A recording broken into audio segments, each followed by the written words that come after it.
Friends, what if I were to tell you that right now I'm standing in the most exciting part of Disney's future in Southern California? I don't care what anyone tries to tell me when they look at the concept art for Disneyland Forward. I'm here to tell you right now, there is no way that this will be a shopping plaza. I'm here to say that I am proudly standing in the third and final gate inside of Southern California.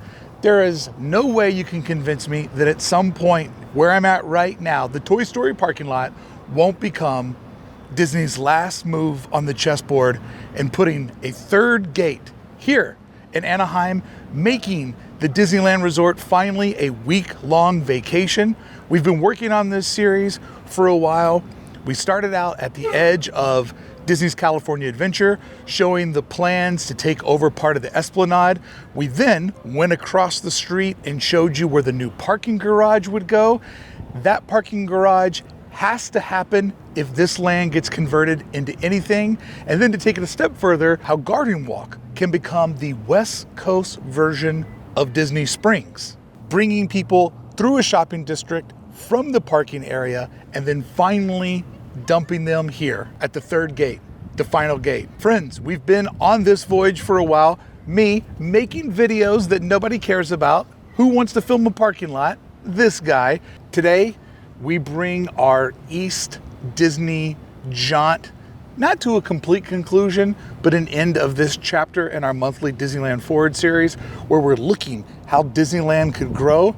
Today, we're focusing on the Toy Story parking lot. Not a lot of visuals, not a lot to see. I'll be honest, we're gonna walk it out, we're gonna look at the property, we're gonna talk about the scale and the size, and I'm gonna convince you there is no way possible this becomes a shopping plaza. Brother, I'm standing in a theme park in the future. So friends, Brickey here, welcome to Disney's third park. Let's get started. So over in the bullseye section of the parking lot, we just have a lot of raw space. Now there is something to kind of debate. There are lots of hotels that have purchased into this block of land that we're on. These hotels have largely, and these other businesses, have cut out the corners of this parcel of land. With these hotels being here, it does limit the amount of space in the parking lot. But you have to wonder, is there a price that some of these hoteliers or leasees or landlords would be willing to sell out to if Disney wanted to acquire their land for a third gate? Which then would also bring to the question, would the city of Anaheim want to be working with Disney to make sure they had all the land that they needed to create a third gate? My answer on that one is yes. Post-pandemic, Disney fully displayed their commercial value and power to the city of Anaheim. So I feel like Anaheim would do what they could to make more Disney happen here. So as we walk around, let's kind of keep in mind that some of these businesses that are on the different corners might be able to be purchased and annexed into this park, while obviously others might be resistant to sell. But could the city of Anaheim broker a deal to make sure that Disney has what they do to bring in an economic stronghold for this community for a long time? Because as we're going to explore today, 3 Disney parks makes it very easy for a family out of town to justify a week's vacation here at the Disney Resort. The city of Anaheim makes a lot of money off of hotel guests because of all the taxes that are added to everything. There's no tax on the ticket to get into the parks. That's been negotiated out. Disney has it to where there's no taxes paid on our tickets, which gives them the ability to make the ticket the price that they need to get. We pay all the money to Disney. City of Anaheim gets nothing for it. But the hotels, that's where everybody makes money. Because you got to keep in mind, the hotel guest is the most lucrative, most important guest because they're spending the entire time they're here. This little stretch on the opposite side of where the EV parking is at is one of the only shaded areas in the entire parking lot. Wouldn't it be cool if these trees somehow survive and eventually were inside of the theme park and we could be like, oh, I remember when those were the Toy Story parking lot trees. I always love when something predates the area that it's in. This is the most amount of vibes that you're going to find at the Toy Story parking lot. It's a pretty hideous spot at the resort. So after making a pit stop at the restroom, because there is a restroom here, we're walking along the backside of the Bullseye parking lot. And as you can see, they're not even really filling it up today. Just one worker walking by. But this is a massive, massive plot of land that if you go back into the series and check the playlist that I have going for it, you can see the parking alternative to Toy Story.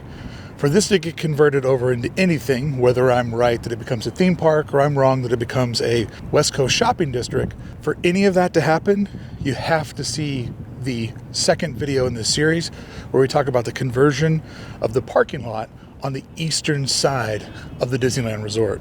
Oh, I guess it's also now time for the disclaimer.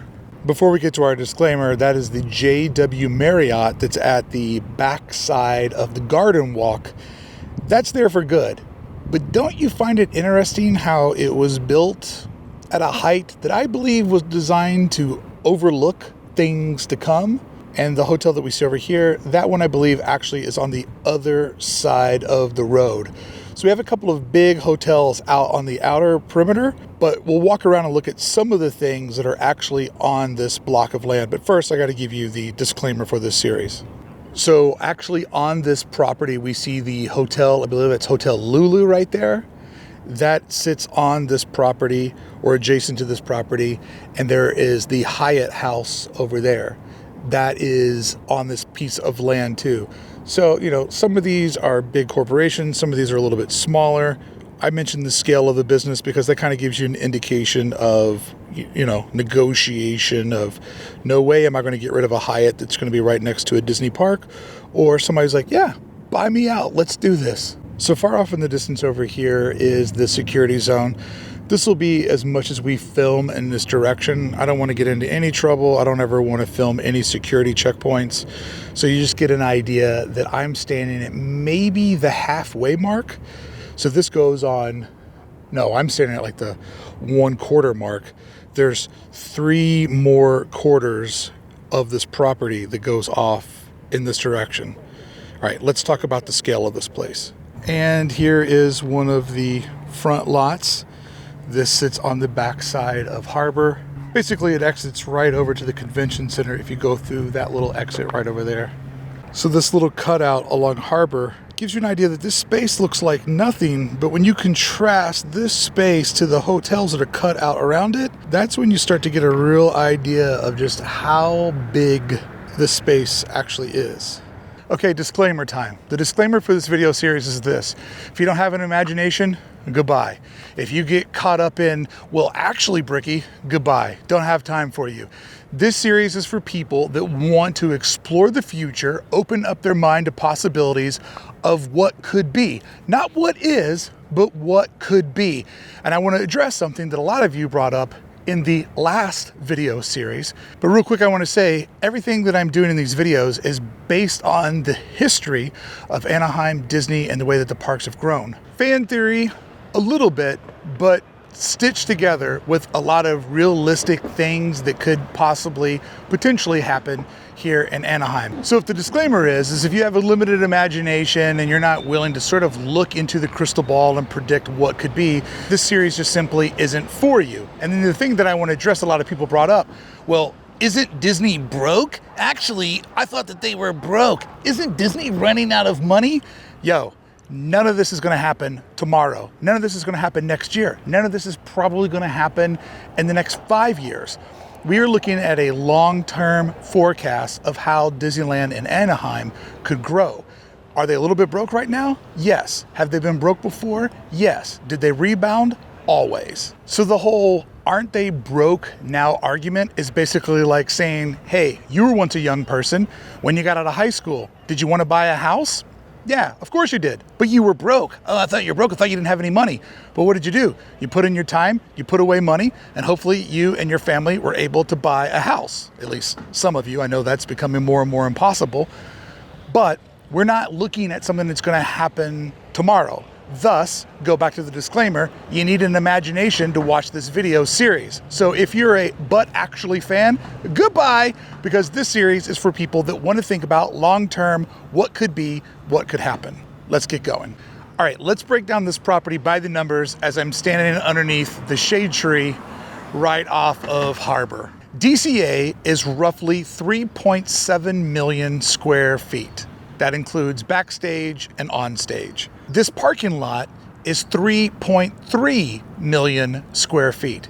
Now, if Disney were able to buy all of the different businesses that are also on this same block, that footprint would soar up to 3.9 million square feet, making this actually bigger than DCA.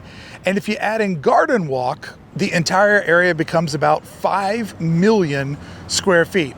For a frame of reference, and it gets a little tricky with Disneyland because it also has offices on the exact same parcel of land, but Disneyland is 4.5 million square feet. So I know that's a lot of math, and many of you don't like math, but I wanted to give you an idea that with all these existing businesses, a little bit smaller than DCA, if they can get a couple of these businesses the exact same size as DCA, and if they could get them all bigger than DCA. So just a little something to keep in mind as we're doing a bit of a perimeter walk. And I'm well aware I have lost my mind, but why don't you reward me for losing my mind for joining up to the channel? Everybody loves a good car wreck. Everybody loves to see somebody go crazy. Why not watch me lose my mind? See how empty it is out here? That's how empty it is when you don't hit subscribe. Subscribe today to Hey Brickey. Nobody's doing this stuff for a reason. Sign up, watch me lose my mind. Let's go crazy together. Because you have to be nuts to watch this type of content. So be my kind of psycho. Subscribe to Hey Brickey today. Gracias. All right, so we're gonna start our walking journey heading south, where as you can see, it's just a lot of the Disney go away landscaping, where it's multiple rows of bushes and plants with a fence on the other side, as well as trees to keep good sight lines. And it's just the way they do the Disney barricade. So just a few feet down, we have already caught the end of the 3.3 million square feet, and we've hit our first business on the parcel of land, which is the Homewood Suites, which you can see is a Hilton property. I'm gonna rank this one as sort of a medium size as far as the different things that exist on this block. It's a Best Western Plus, which looks to be a motel style establishment, old school, sizable amount of land, a little bit more on the smaller side compared to the first one. And then this Ramada is the third and final hotel in this stretch. Something to keep in mind, probably not gonna be able to convert all of these over into selling their property, but you know, if there's enough money, you'd be surprised what could happen. But I believe that the ones that are closest to the theme park are gonna be the ones that are most attractive. So if you could get the first one to buy, then maybe the second and third, you could have a growth suite. Probably wouldn't buy random ones that would then be isolated, that would just create a pocket of space. So you kind of got to think about it as playing Monopoly. Could you get all three of these and have a vast sweep of land on this area? Or could you get one on the edge? So if you get one of these, it does give you the ability to, even if you just put like a non-customer facing building out here, it would give you room to just bring that 3.3 million square footage up a bit. And you know, we're not too far away from DCA if we get a couple of these to convert over to theme park land. All right, I'm now standing at the Dolphin Coves Resort with the Denny's over in the corner. And if you look off to the distance, you can see how all this cluster of commercial businesses, they kind of all nook into each other. So it's just one big corner of businesses that are sitting in on this block of land. You could get them all, it'd be great. Ones or twos would complicate things. But if we shoot down at the end of the Dolphin Cove, I believe that is the very first hotel that we see down there at the end, giving us an idea that this whole little corner, this postage stamp on the corner, is a lot of different commercial businesses that maybe some would want to cash out, maybe some would want to stay next to a Disney park.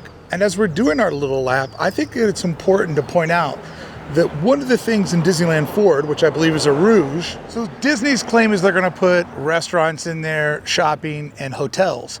Why would you put three things in an area that are surrounded by those same three things? There are hotels aplenty everywhere around this parcel of land. There are restaurants all around it, and there are shops all around it. I do believe that the Disneyland Forward concept art is just sort of we don't want to show our entire hand. And also when you look at Disneyland Forward more specifically, it's about zoning. So maybe this plot of land is a little bit smaller than DCA. Maybe the naysayers are right, and why are you still here? And they can't buy all the businesses on the corners. But with more diverse zoning laws, they could do a lot more going vertical and make this truly a third gate, and maybe also have a resort style hotel in there, but maybe be the first ever Disney resort hotel that exists above theme park attractions. And when I gave you my numbers on if Disney were to buy all the businesses on the outside of this plot of land, how it could grow, I did not have any of the residential spaces on that list. Affordable housing is so hard to come by in California.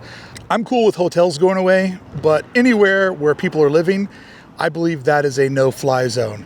So when I gave you the optimal amount of growth, this plot of land was not in that math. Here at the end of the street, you can see where the Toy Story parking lot begins.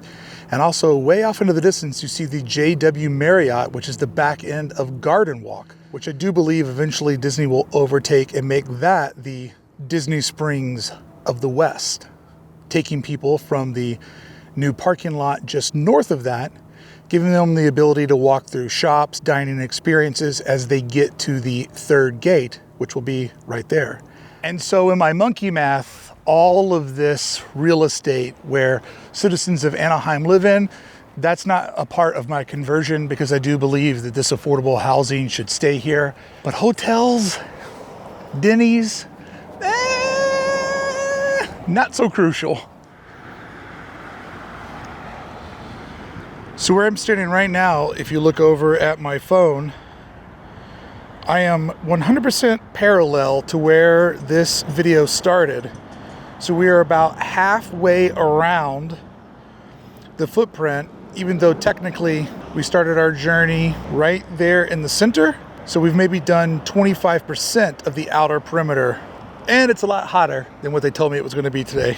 So technically where I'm standing right now, if there weren't gates, you could take these alleys all the way down to the Toy Story parking lot. But to keep safety for all of the folks that live over here, there's a system of gates up, so we're going to have to do the big walk around over to Hastur Street. So this essentially, for a large portion of the parking lot, is the border, but way in to where we're at, kind of around where we first started our walk.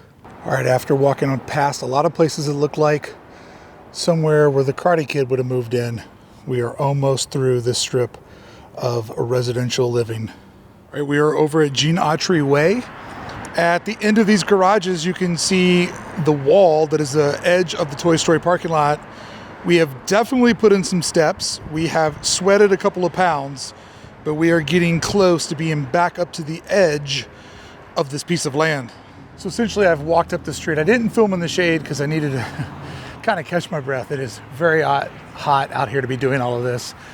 But essentially this cutout of the block, never part of my math, because it should stay residential as we've talked about.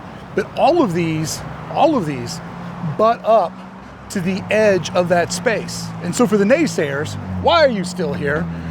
But if you're worried about, well, Disney would never build something that close to homes, if you look at the new DVC Tower and its relationship with Walnut behind it, it is very, very close to residential homes. And if we are to believe some of Disneyland Forward's concept art, they're showing putting theme park expansion in those same areas. So I think in Anaheim, they're not too worried to go too close to where folks live. I think I am now steps away from the cross street. And let me tell you, it couldn't come a second too fast. Even doing this early in the morning, it's hot out here. And all of these hotels and apartments have swimming pools. And man, oh man, do they look so tempting. And here we go, right at the end of this wall, we see a Disney Parks parking sign, which we started this video right over there in the EV charging, and we're now over on the far end of that lot where you can see the different hotels that I pointed out at the beginning of this. So essentially, we have now walked around more than half of the outer perimeter, and starting in there, I've basically walked the distance of this. This is a very, very big footprint. I decided to take this jaunt to kind of show you what businesses are there that may need to be acquired for Disney to take over a lot of this. But even if it was just the way that it was with the flexible zoning that they're looking for, guys, it's big. It's a lot of steps, especially wearing all black in the heat. Look at this. We are instantly back to the Disney landscaping. It's like as soon as you put 1 foot on Disney soil, you see that money spigot just gets turned right on, and it's instantly different, way different. Some of the housing on this block is moderate to nice. Some of it you can tell that it's, very much working and struggling folks. So really hope nothing interferes their experience with living over here. But here we are, we're at the end of this. We're at the Hampton Inn Suites. So we have the edge of this property here. We have a hotel owned by a national company here on the corner. So now we're going to start going back to the quest of looking at possible businesses that Disney might be able to cut out of their land. And really, if we think about it, over on the other end, we saw what? 3 hotels in a row, the Denny's, and then another resort on the backside. So maybe 5 businesses in that back corner that could be on the playing field. You know what I'm gonna do? I'm gonna measure that out in Google Maps, and right here, put the number of what that square footage would mean if they could get it all. Not a bad number. All right, now we are back over on Catella. We are back to, the big budget, the big money, and that's all because of the theme parks. All of these hotels, everything that you see around us exists because of Disneyland coming here. I'm sure it was attractive to putting in the Anaheim Angels. We know that for a while, Disney was the owners of the Anaheim Ducks. Like, Anaheim is an entertainment district because this is where Walt decided to put his little park. And I have a feeling that little park's gonna grow. And there's gonna be lots of decisions to make on who's with that growth and who's not. But I think for anybody to believe that they're gonna build more hotels, more restaurants, and more shopping inside of this parcel of land, it just doesn't make sense. I can't add it up, I can't get it to work. But a theme park always makes sense. It checks the box every time I try to do a gut check on exactly what needs to go in this parcel of land. It's gotta be a theme park. It can't be anything else. So here is that Hyatt that we just walked past. I'm gonna put this, Hampton Inn and Suites.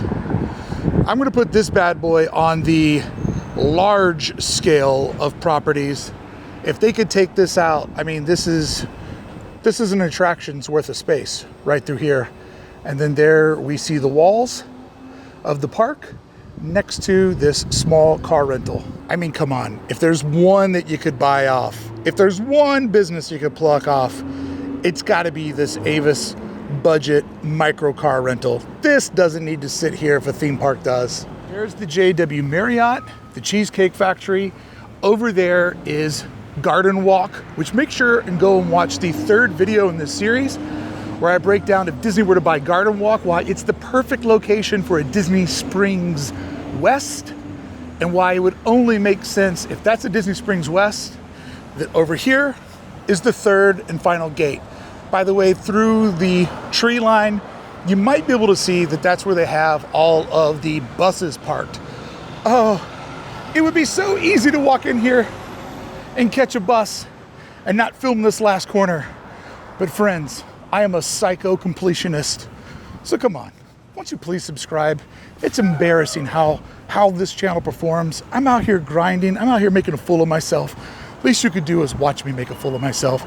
Subscribe, help me out. The numbers make no sense versus the quality of the content. So here we see a bus full of folks ready to cross the street when it's their turn to head along the back edge of Garden Walk, hook a left, hook a right, and make their way over to the Disneyland Resort.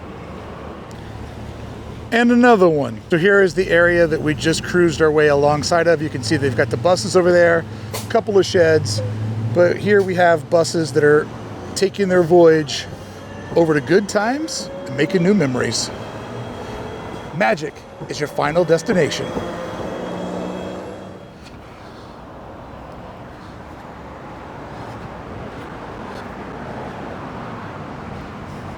All right, I really need you to use your imagination here. That's why I kicked everybody out that doesn't have one. But just imagine, you pull off the highway into a parking lot. In that parking garage, you now have two options. Do you want to go across harbor and go to DCA and Disneyland? Or do you want to try out the new park? To do the new park, you walk through a series of sidewalks and greenways. You stroll through downtown Disney East or Disney Springs West, whatever they want to call it. And at the end of this passage, you know that the third park, the new park, that you tell your kids, I remember when it was a parking lot, we rode buses over to the resort, but it sits right where the camera is. Imagine that journey, being down here, having fun.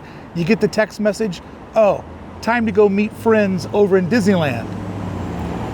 Maybe you take a sky bucket to get over there. Maybe you cruise back the way that you can.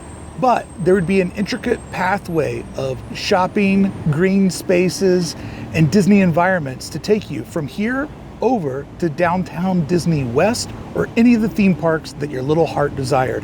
Just imagine it. See it like I can see it. It's gonna happen. Trust me. All right, so now that we've done a majority of this walk, and I have put way more time into this than what I had planned on, it's quite the haul. I now realize, and that's why I like doing these adventures, because it gives you a better idea of things. But I now realize that essentially they just need to buy up some things on this north corner and the west corner, because the east is all residential. And then on the south, there is that one Dolphin Resort and the Denny's, but they'd have to buy up a lot of other pieces to justify those pieces on the board. But with the flexible zoning, even if it were to be a smaller park, it has the potential to be bigger, because Disney could think of something imaginative where they could do the first ever multi-level land. Or like I said earlier, putting possibly a resort hotel up above theme park space. Knowing the size that they have, I feel confident that by the time they have the money, the resources, and the new IP to invest in this park, I have a feeling that it'll all come together. All right, now we're going past a sketchy hotel, Little Boy Blue. I say this because every time I've walked past here, I've only seen nefarious characters. Calling it the way I see it. Gonna put my camera down now because I don't want it to get stolen. Here we have the Islander that sits next to Little Boy Blue. And hey, that pool looks pretty good right now. Little Boy Blue strikes me as a business that's waiting to turn a little green, because it is run down, not well kept, and it just seems like they're playing the game of Monopoly, holding onto that space until somebody's ready to buy them out. And at some point, somebody will be ready to buy them out, and that little parcel of land will become quite profitable. Okay, we are now into, I believe this is hotel space up on the top with commercial down below. So unfair to see my true love. Not now, not now. Daddy will be back later. So for frame of reference, Guardians right there, new parking lot right there, new shopping plaza right there, and Hyatt House right here, new theme park on the other side of the Razor scooter. It was very loud over there with drilling and construction work going on, so I didn't film, but it is a Walgreens with a hotel up above it. And to this I say, get out of my Walgreens and into my theme park. Get in the backseat, baby. Hey, I'm kind of liking that jam. I've lost my mind. Next we have IHOP and their truly shitty logo. This used to be a classic brand. Now it looks like a place you wouldn't want to drop your kids off while you went bowling in the 70s. What just a horrible, horrible logo. Demolish it. Away with you. Out of my Walgreens and into my third theme park. Ooh. Oh, sorry, getting sucked into that tune. Here we have the pretty cool looking Hotel Lulu, which if you remember, this was the first business that we spotted from inside of the theme park. We are close to wrapping up this loop. Thank God. Hotel Lulu looks pretty sweet. It has a nice sort of mid-century older vibe to it. Not bad. And there we can see the wall that we were standing on the other side of when this journey all began. And then there is that corner pocket that cuts out in the theme park, in the parking lot. We are almost right back to where we started. And maybe like you at the end of a long day of magic at the Disneyland Resort, when you're almost up to the edge of the Toy Story parking lot thinking, oh, I'm almost to my car. I have almost completed this loop, and it has taken us about 2 hours. 2 hours to walk around this whole thing. It didn't take me that long to walk around Cotina out in the desert. And that was 15 degrees hotter, a whole lot more sun, and walking through sand and on the side of a highway. So I know that not all of it's in play because of the residential zone, but that residential zone didn't take away any of the length, just a little bit of the width. There you go, friends. We have completed our lap around the third and final gate at the Disneyland Resort. When this channel eventually goes to just all merchandise and you just see me doing Brickey's blouse of the week, remember, I tried, I grinded, I walked through the parking lot, I walked through the desert of Cotino, first one to ever live stream out there.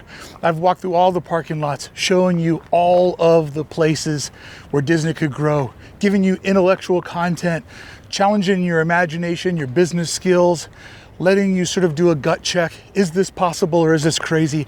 I tried and I did it all. And the results were dismal and minimal because you didn't subscribe. You didn't go on the journey with me. And that's why it becomes the Brickey Blouse channel, where every day I show you one blouse, because merch is the way, and this is not it. Friends, thank you so much for showing up. I hope you enjoyed the 4th video in this monthly series of stupidity, where every month I come to show you how the Disneyland Resort could expand, challenge our imagination, our business sense, and my stamina in the heat. Join me next month when we're going to look over at OC Vibe, which I believe is sort of a very intricate part of why the theme park will happen here. Putting more shopping, more hotels, more of the same into Anaheim only means to me more that Disney needs to commit to a 3rd gate eventually, way down the road, when they're done being broke asses. Thank you so much for signing up. Thank you so much for doing this. And hey, Club 1313, thank you for being my kind of psycho. I appreciate you guys. Without you, there's no way I could ever justify walking and doing parking lot videos when everybody else is showing the fun shit. Love you guys. Thank you for the support. And hey, how about you join us? Club1313.com. All right, everybody. I will see you for the next month's expansion series. But until then, update videos every Saturday and videos on Tuesdays and Thursdays when I can make it happen. Thank you for going on this journey with me. I'll see you real soon in Disney's 3rd park in like 30 years, where I can go, I told you so.